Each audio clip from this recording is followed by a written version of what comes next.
O que separa a estabilidade de uma vida digna do colapso total é, muitas vezes, apenas uma assinatura em um pedaço de papel. Para a família de Elias, esse pedaço de papel tinha a forma mais fria e cruel, uma notificação de despejo.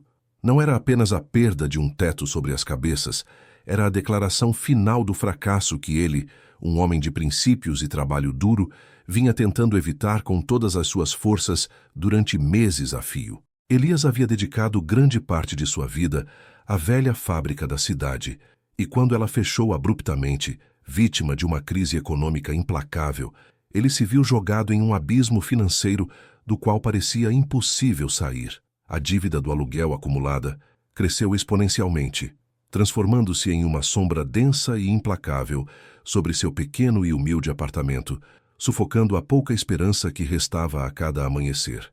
Ele tentou de tudo, desde empregos braçais temporários a vender alguns bens de valor sentimental, mas o buraco só fazia aumentar.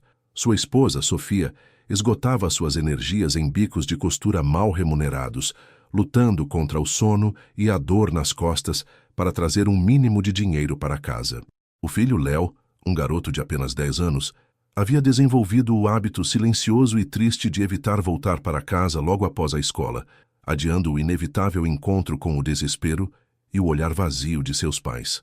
A angústia era um convidado permanente, instalada nas rachaduras das paredes, no cheiro de comida racionada e no silêncio pesado que se instalava após o jantar. Eles estavam à beira do precipício.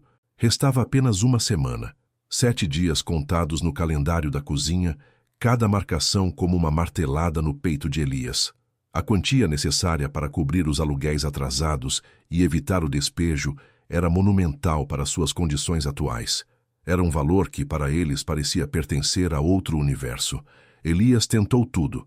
Recorreu a amigos, alguns dos quais mal tinham o que comer. Tentou vender a antiga televisão e até mesmo o relógio de pulso que herdara de seu próprio pai. O mercado, porém, não cooperava, e a dignidade de Elias o impedia de pedir esmolas na rua. A perspectiva de ver Sofia e Léo dormindo ao relente, sem a segurança das 4 paredes, era uma dor física, um terror gelado que o paralisava. Neste cenário de desespero absoluto, Oliver era o único respiro. O gato. Ele não era apenas um pet, mas a última lembrança física do pai de Elias, que sempre dizia que os animais sentem a verdade do coração. Oliver passava os dias cochilando no parapeito da janela, parecendo indiferente, mas na verdade absorvia a tensão e o medo. Sua lealdade não era passiva, era uma vigilância silenciosa. Naquela noite, a mais fria e escura, Elias e Sofia estavam curvados na cama, as lágrimas silenciosas. O gato estava lá, aninhado aos pés da cama, mas seus olhos de âmbar estavam fixos na escuridão e seu corpo sentia o cheiro salgado do pavor. O instinto de Oliver, forjado para a sobrevivência na natureza, começou a se recalibrar. Seus humanos estavam em perigo terminal e ele, por um instinto ancestral de proteção, precisava agir. Sua missão transcendia o simples caçar camundongos. Ele precisava caçar a única coisa que salvaria sua família: o valor. O instinto de Oliver, que antes se limitava à caça de pequenos roedores ou ao prazer de um banho de sol, evoluiu para algo muito mais complexo e desesperado. Ele era, acima de tudo, um protetor, e sentiu que a ameaça à sua família não era um predador físico, mas sim a fome e o frio que o despejo traria. Naquela noite fatídica, a decisão foi tomada em silêncio. Elias e Sofia dormiam, exaustos pelo choro e pela resignação, mas Oliver estava vigilante. Sua natureza felina, que lhe conferia a capacidade de se mover sem som e de observar o ambiente com uma precisão cirúrgica, seria agora a arma da sua família. Ele saltou da cama, deslizou pela sala escura e desapareceu pela pequena abertura da janela basculante que Elias costumava deixar entreaberta para ventilar o apartamento abafado. Ele não foi para o campo ou para o beco. Oliver seguiu um caminho instintivo, como se a lealdade tivesse desenhado um mapa de valor em sua mente. Ele se dirigiu ao bairro mais próspero da cidade, aquele que ficava a algumas quadras de distância, com casas grandes e muros altos. Ele parecia saber que o valor que Elias tanto precisava estava concentrado ali. Sua missão era agora a de um ladrão, mas um ladrão movido por um amor puro e inquebrável. Ele usou os telhados, as cercas e a escuridão da noite como aliados, transformando-se em uma sombra que a vizinhança nunca suspeitaria. A partir daquela noite, o milagre que Elias tanto procurava nos jornais velhos começou a se manifestar de uma forma totalmente inesperada e moralmente ambígua. A caçada de Oliver havia começado, mas ele não estava caçando carne, ele estava caçando esperança. As primeiras manhãs trouxeram a estranha evidência da atividade noturna de Oliver. O silêncio da casa era quebrado, não pelo som de um miado pedindo comida, mas por um leve tilintar metálico. Elias, confuso e desanimado, demorou a dar atenção até que tropeçou. No centro da sala, ao lado do pote de ração de Oliver, havia uma moeda. Não era uma moeda comum. Era uma peça antiga, com um brilho dourado e um relevo desgastado, que jamais faria parte de um bolso esquecido ou de uma doação casual. Elias pegou a moeda, sentindo a frieza do metal contra a palma da mão. Ele tentou encontrar uma explicação lógica, mas sua mente, cansada e desesperada, não conseguia formar um raciocínio coerente. Guardou a moeda, esperando esquecer o incidente, focado na dor esmagadora do despejo que se aproximava. No entanto, o padrão se estabeleceu. A cada amanhecer, novos itens surgiam. Moedas de diferentes épocas e valores, pequenos objetos brilhantes, um botão cravejado de um casaco de luxo. A pilha de achados de Oliver crescia de forma assustadora, e o gato, ao contrário de um caçador comum, não demonstrava interesse nos objetos depois de depositá-los. Ele apenas voltava, exausto, e dormia o dia inteiro, como se estivesse se recuperando de um trabalho exaustivo e perigoso. Elias e Sofia finalmente foram forçados a confrontar a verdade chocante. Oliver, movido pela lealdade, estava roubando. Essa revelação trouxe não apenas um raio de esperança, mas também um dilema moral agonizante. Eles deveriam usar esses objetos para salvar sua família da rua, ou o preço da honestidade era maior do que a necessidade de sobrevivência? A resposta a essa pergunta determinaria o futuro de Elias, de Sofia, de Léo e do pequeno herói de 4 patas que arriscava tudo por amor. As primeiras manhãs trouxeram a estranha evidência da atividade noturna de Oliver. O silêncio da casa era quebrado, não pelo som de um miado pedindo comida, mas por um leve tilintar metálico. Elias, confuso e desanimado, demorou a dar atenção, até que tropeçou. No centro da sala, ao lado do pote de ração de Oliver, havia uma moeda. Não era uma moeda comum. Era uma peça antiga, com um brilho dourado e um relevo desgastado, que jamais faria parte de um bolso esquecido ou de uma doação casual. Elias pegou a moeda, sentindo a frieza do metal contra a palma da mão. Ele tentou encontrar uma explicação lógica, mas sua mente, cansada e desesperada, não conseguia formar um raciocínio coerente. Guardou a moeda, esperando esquecer o incidente, focado na dor esmagadora do despejo que se aproximava. No entanto, o padrão se estabeleceu. A cada amanhecer, novos itens surgiam, moedas de diferentes épocas e valores, pequenos objetos brilhantes, um botão cravejado de um casaco de luxo. A pilha de achados de Oliver crescia de forma assustadora, e o gato, ao contrário de um caçador comum, não demonstrava interesse nos objetos depois de depositá-los. Ele apenas voltava, exausto, e dormia o dia inteiro como se estivesse se recuperando de um trabalho exaustivo e perigoso. Elias e Sofia finalmente foram forçados a confrontar a verdade chocante. Oliver, movido pela lealdade, estava roubando. Essa revelação trouxe não apenas um raio de esperança, mas também um dilema moral agonizante. Eles deveriam usar esses objetos para salvar sua família da rua, ou o preço da honestidade era maior do que a necessidade de sobrevivência? A resposta a essa pergunta determinaria o futuro de Elias, de Sofia, de Léo e do pequeno herói de 4 patas, que arriscava tudo por amor.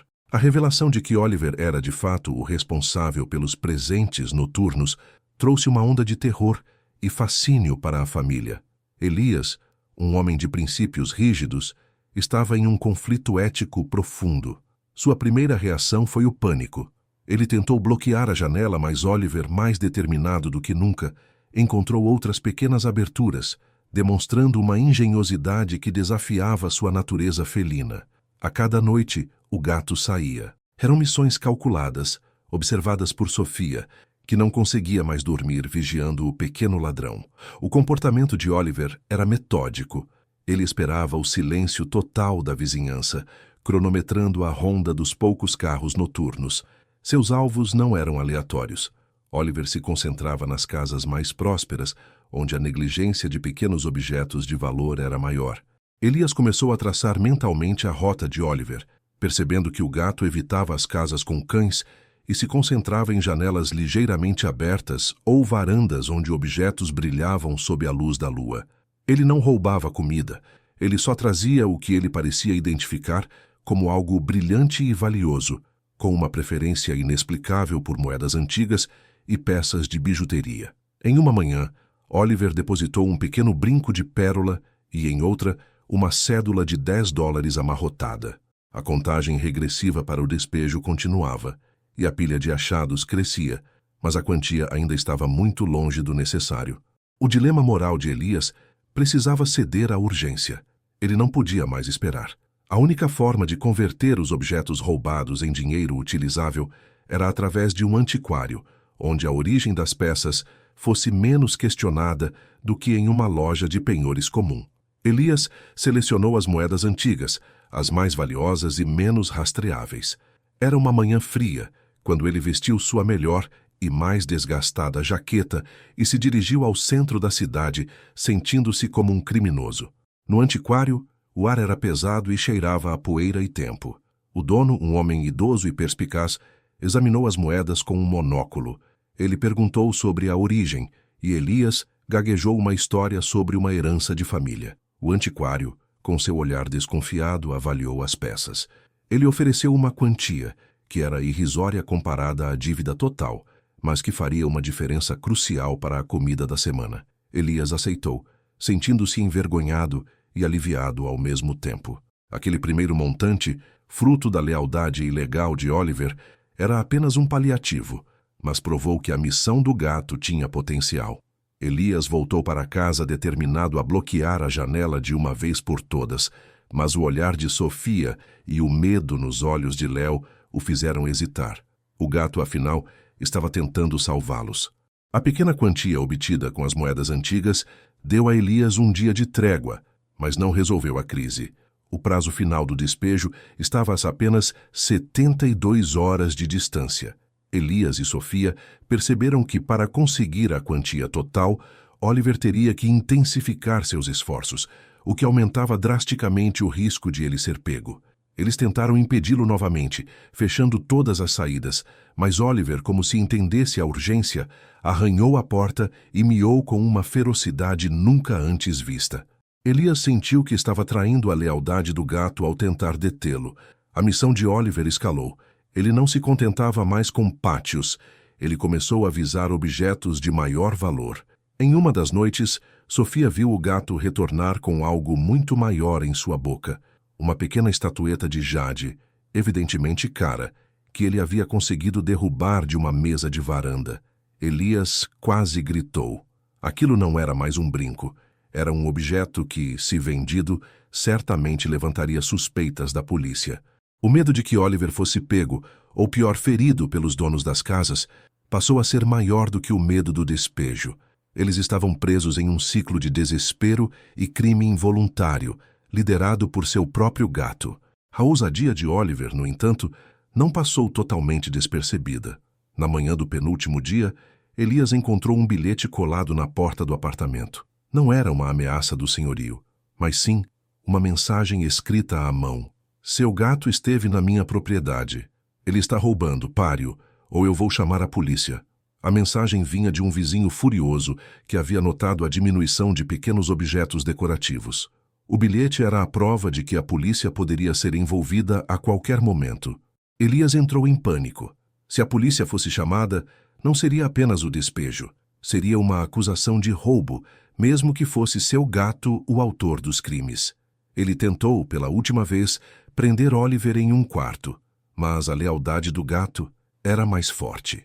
Naquela noite, Oliver usou toda a sua força e engenhosidade para abrir a porta do quarto e sair. Ele sabia que o tempo havia acabado. Elias e Sofia, exaustos e resignados, deitaram-se, esperando o pior, ou o despejo, ou a chegada da polícia.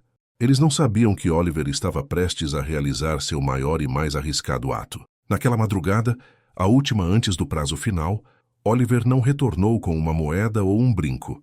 Ele voltou ferido. Elias e Sofia acordaram com um miado fraco vindo da porta. Oliver estava lá, ofegante, com um pequeno ferimento na pata, mas em sua boca ele carregava algo grande e embrulhado. Era um maço de notas preso por um elástico. Era dinheiro vivo, muito dinheiro. A quantia era impressionante, parecendo ser exatamente o valor que eles precisavam para o aluguel, talvez até um pouco mais. O que havia acontecido? Oliver havia se arriscado em um local de alto risco e de alguma forma conseguiu pegar um maço de dinheiro. O pânico foi substituído por um profundo sentimento de choque e culpa. Elias rapidamente tratou a pata de Oliver, enquanto Sofia contava as notas, chorando de alívio e terror. Eles tinham o dinheiro, mas o preço havia sido a segurança de Oliver. A lealdade do gato havia chegado ao seu limite e ele pagou com sua própria saúde. Elias sabia que não podia simplesmente aparecer com tanto dinheiro. Ele pegou o maço e, com o coração na mão, foi ao encontro do senhorio. Ele pagou a dívida total, sem dar explicações. Naquele mesmo dia, um boletim de ocorrência sobre um roubo em uma casa vizinha foi divulgado no noticiário local. O ladrão, humano, havia roubado uma caixa de joias e uma quantia em dinheiro, mas, durante a fuga, havia derrubado o maço de notas no jardim. Foi então que a verdade se revelou. Oliver não havia roubado. Ele havia recuperado. Em sua missão noturna, ele notou a agitação, o cheiro de perigo. Ele viu o maço de dinheiro caído no jardim, deixado para trás pelo verdadeiro ladrão. Movido pela necessidade instintiva de salvar sua família, Oliver ignorou a dor na pata e usou sua força para carregar o maço, entregando-o a seus tutores. O gato não era um ladrão, mas um herói que se aproveitou do crime alheio para realizar seu ato de lealdade. A família foi salva. O contrato de aluguel foi renovado, e Elias, inspirado pela lealdade sacrificial de Oliver, encontrou um novo emprego. A história do gato ladrão se tornou uma lenda sussurrada na vizinhança, mas Elias guardou a verdade do heroísmo de Oliver em segredo. Oliver, por sua vez, nunca mais roubou. Sua missão estava completa. Ele voltou à sua rotina de cochilos ao sol, curando a pata ferida e recebendo mais carinho do que nunca. O que essa história nos ensina é que o laço entre humanos e animais transcende a compreensão. A lealdade de Oliver, inicialmente confundida com um ato de desespero imoral, era, na verdade, a expressão mais pura de amor e sacrifício. O gato arriscou sua vida e sua reputação para garantir que seus humanos tivessem um teto. A história de Elias e Oliver é um lembrete poderoso de que a ajuda pode vir de onde menos esperamos e que o instinto de proteção de um animal pode ser a força mais surpreendente e salvadora de todas.